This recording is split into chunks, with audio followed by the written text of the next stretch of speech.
მოდი გავარკვიოთ, ვინ უფრო ძველი ხალხია, ქართველები, სომხები, ბერძნები, ებრაელები თუ ეგვიპტელები. ბიბლიურად ჩვენ ვიცით, რომ ებრაელები მოდიან სემის ვაჟი არფახადის შთამომავლისგან, აბრაამისგან და მისი შთამომავლისგან ისააკისგან. ანუ ებრაელების გენეტიკური კოდი არის J2-ა გენეტიკური კოდი, ისააკის ხაზი.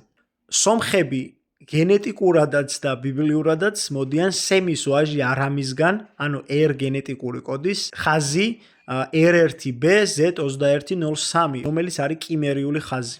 ეგვიპტელები არიან ქამის ვაჟი მიზრაიმის შთამომავლები K გენეტიკური კოდით. ოღონდ დღევანდელი ეგვიპტელები ამ გენეტიკურ კოდს არ ატარებენ და ძველი ეგვიპტელები რეალურად აღარ ცხოვრობს ეგვიპტეში.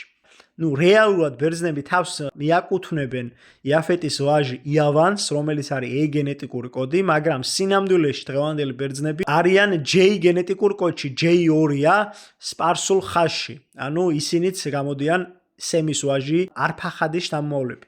რაც შეეხება ქართველებს, ქართველები ვართ არა სემის, ქამის, იაფეტის შვილის შთამომავლები, არამედ პირდაპირ. ქართველები ვართ იაფეტის ვაჟის, თუბალის და მესეხის ერთადერთი შთამომავლები. ანუ იაფეტის ვაჟი, თუბალი და მესეხი პირდაპირ ასოცირდება ქართველთან.